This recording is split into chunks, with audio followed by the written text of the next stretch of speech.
हाय। तो आज हम लोग कुछ ऐसा पढ़ने वाले हैं जिसके बिना फिजिक्स अधूरा। Laws of motion, the beauty of physics. तो मेरा नाम आमिर है। मैं पिछले 7 साल से फिजिक्स पढ़ा रहा हूँ। कुछ बच्चे आईआईटी चले गए, कुछ बच्चे एनआईटी चले गए और कुछ बच्चे एमबीबीएस कर रहे हैं। ठीक है, डेफिनेटली गवर्नमेंट कॉलेज में गए। और अब हम लोग जो पूरा प्रिपरेशन है हमारा वो फुल्ली फोकस है नेक्स्ट ईयर जो एग्जाम होने वाला है 22 में। ठीक है, तो पूरा लेक्चर हमने उसी हिसाब से डिजाइन किया हुआ है। Alright, let's move. तो सबसे पहले हम लोग पढ़ने वाले हैं लॉज ऑफ मोशन में इनर्शिया। ठीक है, तो इनर्शिया क्या होता है इसको समझना जरूरी है क्योंकि हमारे डेली लाइफ में ना हर जगह इनर्शिया है। समझते हैं क्या होता है इनर्शिया। इनर्शिया प्रॉपर्टी होती है किसी बॉडी की जो अपने करंट स्टेट को चेंज करने से अपोज करता है। अभी करंट स्टेट का मतलब क्या होता है ब्रो? तो करंट स्टेट का मतलब हो गया, देखो 3 स्टेट होगा अपना, सॉलिड लिक्विड गैस वाला नहीं, वो अपने पास रखो, बाद में उसको यूज करेंगे। 3 स्टेट होता है, एक होता है रेस्ट, एक होता है uniform motion, not motion. Motion कोई स्टेट नहीं, यूनिफॉर्म मोशन एक स्टेट है, यूनिफॉर्म मोशन। और third one is fix direction में जा रहा हूं, फिक्स्ड डायरेक्शन। तो ये 3 स्टेट होता है। इन तीनों स्टेट में बॉडी अगर कहीं भी होगा, या तो वो रेस्ट पे होगा, या यूनिफॉर्म मोशन से जा रहा होगा, या तो फिक्स डायरेक्शन में। इन तीनों स्टेट में से किसी स्टेट को आप चेंज करना चाहोगे, बॉडी के उस स्टेट को चेंज करना चाहोगे, तो बॉडी अपोज करेगा। ये जो अपोज करने वाला प्रॉपर्टी है उसी को बोलते हैं इनर्शिया। क्लियर? अबे यार कितनी बड़ी बात है। बॉडी या तो रेस्ट में होगा, या तो यूनिफॉर्म मोशन में होगा, या फिक्स डायरेक्शन में जा रहा होगा। अगर आप उसको रेस्ट से मोशन में लाना चाहते हो, या रेस्ट से मोशन से रेस्ट में लाना चाहते हो, या जो मोशन है उसकी स्पीड बढ़ाना चाहते हो, घटाना चाहते हो, या कोई स्ट्रेट लाइन में जा रहा है उसकी डायरेक्शन चेंज करना चाहते हो, अगर ऐसा कुछ भी किया तो बॉडी अपोज करेगा। और उसी अपोजिंग प्रॉपर्टी, अपोज करने वाले प्रॉपर्टी को क्या बोलेंगे? इनर्शिया बोलेंगे। अब बात आती है कि यार इनर्शिया ना वो डायरेक्टली प्रोपोर्शनल टू मास होता है। Inertia directly proportional to mass, इसका मतलब क्या है? जितना बड़ा बॉडी का मास होगा, जितना ज्यादा मास होगा, उतना ज्यादा चेंज को वो अपोज करेगा। जैसे एक साइकिल रखा हुआ और एक ट्रक रखा हुआ, आपको ढकेलना है, तो दोनों रेस्ट में है, आप दोनों को मोशन में लाना चाहते हो, तो साइकिल को मोशन लाने में कम एफर्ट लगेगा। क्यों? क्योंकि साइकिल का मास कम है तो वो अपोज कम करेगा। If we'll come to truck, तो ट्रक को अगर रेस्ट से मोशन में लाना चाहते हो तो उसका मास ज्यादा है, तो यू नीड टू, वो अपोज ज्यादा करेगा, रेजिस्ट ज्यादा करेगा, तो आपको ज्यादा एफर्ट लगाना पड़ेगा। आई होप दिस इज क्लियर कि क्यों इनर्शिया और डायरेक्टली प्रोपोर्शनल मास बोल रहे अपन। एक साइकिल आ रहा है, साइकिल वाला ठोकने वाला है, दूसरा ट्रक वाला ठोकने वाला है, दोनों सेम स्पीड से अगर आ रहा हो तो कब ज्यादा इंपैक्ट क्रिएट हो जाएगा आपके स्ट्रक्चर पे? जब ट्रक आ रहा होगा, ट्रक आपके स्ट्रक्चर को बिल्कुल प्लेन कर देगा। राइट? क्यों? क्योंकि ट्रक का मास ज्यादा है तो वो रुकने में ज्यादा अपोज करेगा। साइकिल का मास कम है तो अपोज कम करेगा। सो दिस इज क्लियर कि इनर्शिया डायरेक्टली प्रोपोर्शनल होता है मास के। और इनर्शिया होता क्या है? अपोज को, चेंज को अपोज करता है अपने करंट स्टेट को। अब ना ये 3 टाइप का होता है। राइट? इनर्शिया 3 टाइप का होता है, inertia of rest, inertia of motion and inertia of direction. तो इनर्शिया ऑफ मोशन की बात करेंगे, इसका मतलब हम इनर्शिया ऑफ यूनिफॉर्म मोशन की बात करें। सिर्फ मोशन नहीं बोल सकते, यू हैव टू से यूनिफॉर्म मोशन। तो will understand one by one what is inertia of rest. Will understand this first. क्या होता है इनर्शिया ऑफ रेस्ट? अगर कोई बॉडी रेस्ट पे और उसको आप मोशन में लाना चाहते हो तो वो अपोज करेगा चेंज करने। तो ये जब वो रेस्ट पे होगा और उसको आप मोशन में लाना चाह रहे हो, वो अपोज कर रहा है। ये जो अपोजिशन है बॉडी का, ये जो नेचर है, उसको बोलते हैं इनर्शिया ऑफ रेस्ट। एग्जांपल से समझते हैं। आपने घोड़े पे बैठा, लो हॉर्स राइडिंग के लिए घोड़े पे बैठोगे ना यार, तो हॉर्स पे बैठा, जैसे ही वो सडनली स्टार्ट करेगा, क्या आप पीछे गिरोगे? ना। This is a wrong concept, you are not falling back. समझना, आप घोड़े पे बैठे हो, घोड़ा चलना स्टार्ट किया, तो जब घोड़े पे बैठे ना तो आपका लोअर बॉडी है ना घोड़े के साथ अटैच हो गया, ऑफ कोर्स, लेकिन अपर बॉडी है ना हवा में, राइट। तो जैसे ही घोड़ा स्टार्ट किया चलना, आपका लोअर बॉडी क्योंकि घोड़े के साथ अटैच है तो will move along with horse, लेकिन अपर बॉडी अभी भी चाहता है टू रेजिस्ट दी चेंज, तो वो रेस्ट पे रहना चाहता है।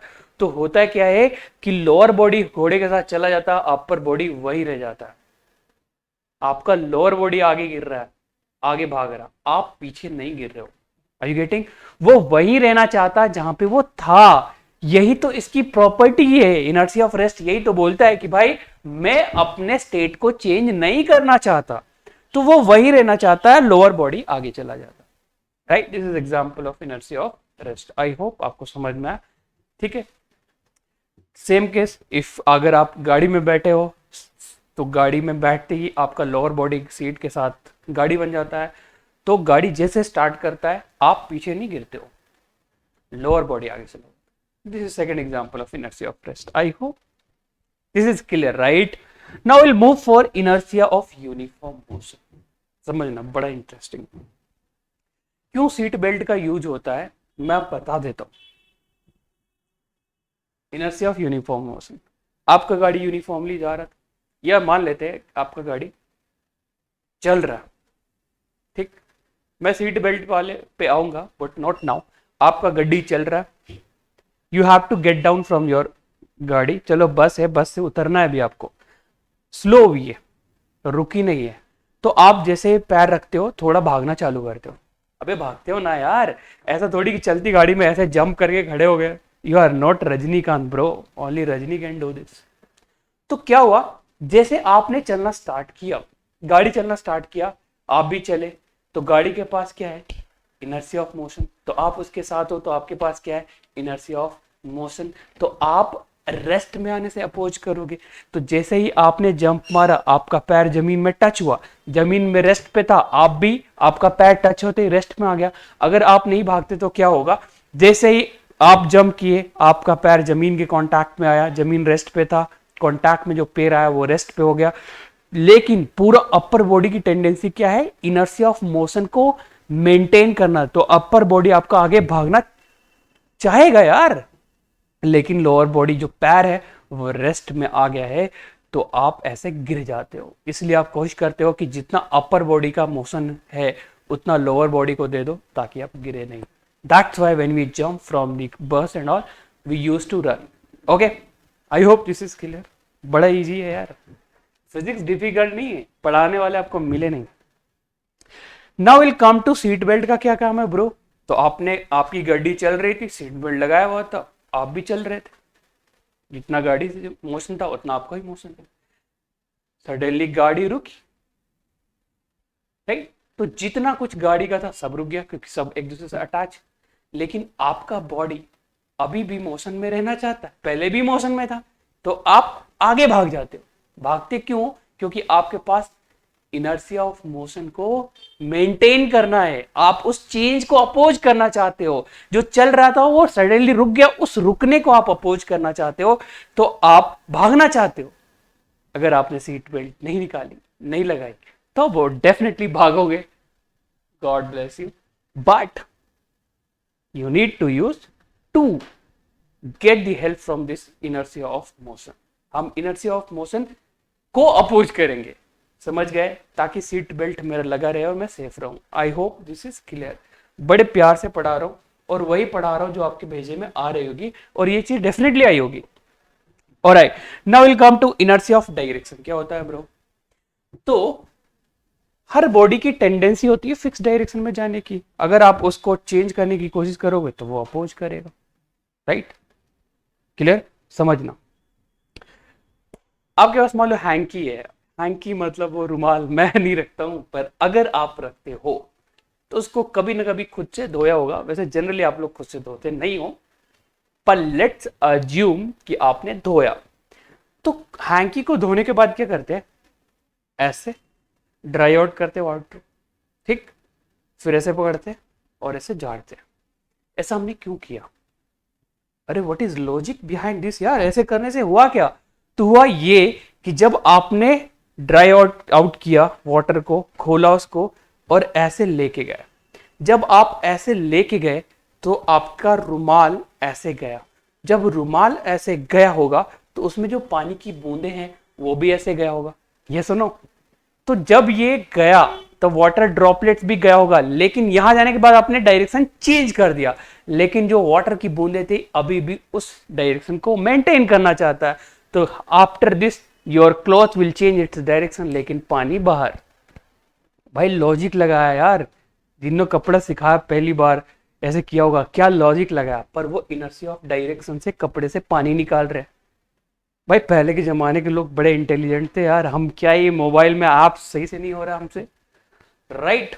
Are you getting this? What is inertia of direction? कि अगर आप डायरेक्शन चेंज करते हो सडनली, तो कुछ चीजें हैं जो अपने डायरेक्शन को चेंज करने से अपोज करता है, वही तो होता है इनर्शिया ऑफ डायरेक्शन। जैसे आपने बहुत बार फील किया होगा, गड्डी में बैठे हो और गड्डी टर्न ले रही है, तो ऐसा लगता है आप इधर गिर रहे हो, आप गिर नहीं हो रहे हो। क्या होता है कि जब आप चल रहे हो गाड़ी के साथ, तो आपका बॉडी का टेंडेंसी है स्ट्रेट लाइन में जाने की। गाड़ी ने ले लिया मोड़, लेकिन आप इधर जाना चाहते हो, स्ट्रेट लाइन में जाना चाहते हो, आप बाहर नहीं गिर रहे हो, आप स्ट्रेट पाथ को फॉलो करने की कोशिश कर रहे हो, राइट? और ये डायरेक्शन जो चेंज हो रहा, उस डायरेक्शन चेंज को आप अपोज कर रहे हो, right? So this is inertia of direction. Inertia क्या होता है? चेंज स्टेट में अपोज होता है, तीन टाइप का, rest, uniform motion and direction. I hope कि तीनों आपको समझ में आ गया होगा। अगर आ गया हो तो मूव करते हैं Newton's first law of motion की तरफ, जिन्होंने बहुत हेल्प किया to understand the basic life में बहुत सारी चीजें जिसको अंडरस्टैंड करने में हेल्प मी। कहां से? Newton's first law of motion. तो अपने फर्स्ट लॉ में न्यूटन ने क्या फरमाया था वो जरा देखिए। कह रहा it start that if an object either at rest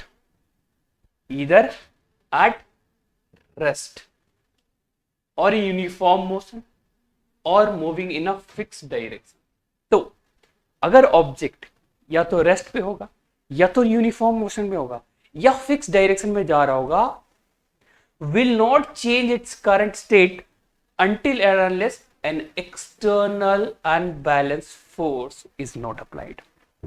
तो क्या बोल रहा है कि जब कोई बॉडी अगर या तो वो रेस्ट में होगा, या यूनिफॉर्म मोशन से जा रहा होगा, या फिक्स डायरेक्शन में जा रहा होगा, तो अपने करंट स्टेट को तब तक चेंज नहीं करेगा जब तक आप उस पर फोर्स नहीं लगाते। और वो भी फोर्स कैसा होना चाहिए? एक्सटर्नल होना चाहिए और अनबैलेंस होना चाहिए।